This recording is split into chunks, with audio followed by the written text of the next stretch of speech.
સો નમસ્કાર મિત્રો, જય હિન્દ, જય ભારત. સો મિત્રો, બહુ બધાએ કોમેન્ટ કરી કે સર નવી અપડેટ લાવો ડ્રાઈવરની અપડેટ લાવો. ફાઇનલી તમારી આતુરતાનો અંત આવ્યો છે અને ફાઇનલી હવે તમારા નામ પણ જાહેર થઈ ચૂક્યા હશે. આઈ હોપ તમે જોઈ લીધા હશે. 15 તારીખ આવતીકાલે જાહેર થયું છે, પણ હું વિડીયો એક દિવસ લેટ બનાવી રહ્યો છું, થોડું અંગત કારણોસર.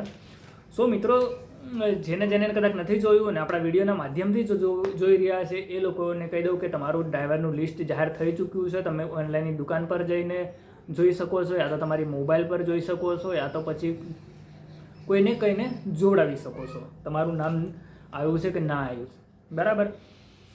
તો સૌથી પહેલાં આમાં વાત કરવામાં આવી છે કે જ્યારે તમને એ લેવા બોલાવશે, ઓર્ડર લેવા બોલાવવાના હશે, ત્યારે તમને મેડિકલ સર્ટિફિકેટ અને પોલીસનું સર્ટિફિકેટ માંગવાના છે. બરાબર, કે પોલીસનું પ્રમાણપત્ર.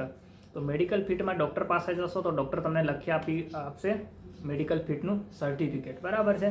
અને પોલીસનું ના વાંધા અરજી, એટલે કે પોલીસ સ્ટેશનમાં જશો તો તમે કહેશો ને એ પ્રમાણે તમને એ પણ દાખલો તમને આપી દેશે. બરાબર છે. એટલે આ બે વસ્તુ અત્યારે હવે કઢાવી લેવાની જરૂર છે તમારે, તો કઢાવી લેજો.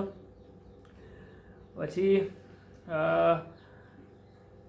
તમારે જો આ ડ્રાઈવરની ભરતીમાં જો સ્થળ પસંદગી કરો છો ત્યારે તમે ખાસ ધ્યાન આપજો, કારણ કે બદલી છે ને 5 વર્ષ પછી થશે. ફિક્સ 5 વર્ષ તમે જ્યાં પસંદગી કરો છો ત્યાં તમારે રહેવું પડશે.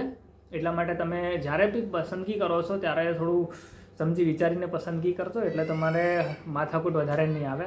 બીજું આમાં એ છે કે તમે અધર સ્ટેટમાં, એટલે કે બીજા રાજ્યમાં તમે રહીને જો પાસ કરેલું છે અને એની માર્કશીટો છે તમારી જોડે, તો એ તમને બરાબર ખરાઈ કરશે અને તમારી જોડે મતલબ કે યોગ્ય રીતે ખરાઈ કરી અને પછી તમને ઓર્ડર આપશે.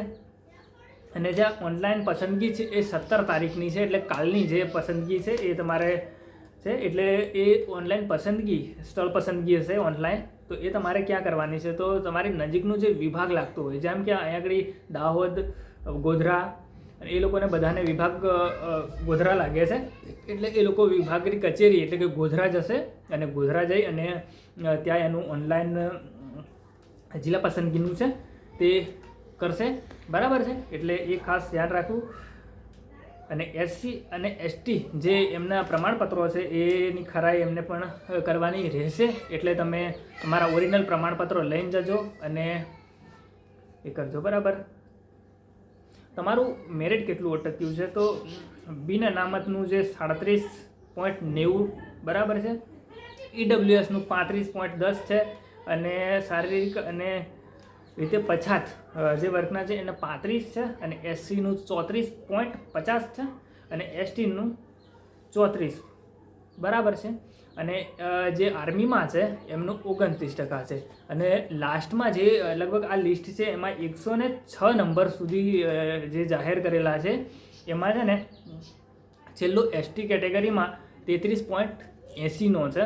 અને જો અમુક મિત્રો આની પછી વિડીયો પછી કોમેન્ટ કરશે કે સર એ ક્યારે આવશે, મતલબ વેઇટિંગ લિસ્ટ આવશે કે નહીં આવશે, તો એમાં એવું છે ને કે આ લોકો જો નોકરી કરે માટે પસંદગી થાય છે અને પસંદગી દરમિયાન નોકરી કરે છે અને નોકરી બાદ જો એ લોકો ત્યાં રહેતા નથી કે અમુક કારણોસર આ લોકો હાજર નહીં થવાના હોય, એમની જગ્યા જે હશે એમના પર આ લોકો વેઇટિંગ લિસ્ટ પાડવાના છે. એટલે ફરજિયાત નથી કે વેઇટિંગ લિસ્ટ પડશે, પણ આ લોકો જો હાજર નથી થાય, અમુક કારણોસર હાજર નથી થવાના કે એવું હશે, કંઈ બી પ્રોબ્લેમ હશે અમને અને હાજર ના થાય કે પછી નોકરી દરમિયાન જો નોકરી છોડી દેવાના હોય અને વેઇટિંગ લિસ્ટની યાદી કદાચ પડવાની એરે હોય, કદાચ જગ્યા હોય ને જો એરે હોય અને આ લોકો છોડી દેશે અને એમની જગ્યા જો બચશે તો તમને એ વેઇટિંગ લિસ્ટનો સમાવેશ કરવામાં આવશે. બાકી અન્યથા વેઇટિંગ લિસ્ટનો સમાવેશ કરવામાં આવશે નહીં. બરાબર છે.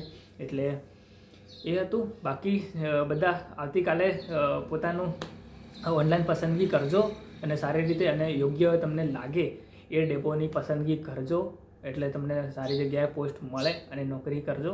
અને આઈ હોપ કે તમે છોડતા નહીં નોકરી, કારણ કે બીજી નોકરી મળે ત્યાં સુધી તો આ નોકરી પકડ રાખજો. જે બી મિત્રોને મળી હોય એ ગવર્મેન્ટ નોકરી ગવર્મેન્ટ જ છે અને સેફ વસ્તુ છે. બરાબર છે. બાકી શાંતિપૂર્વક તમારું કામ કરો અને ઓર્ડર લો અને નોકરી સારી રીતે કરજો. એવી ખૂબ ખૂબ શુભેચ્છાઓ. જય હિન્દ, જય ભારત.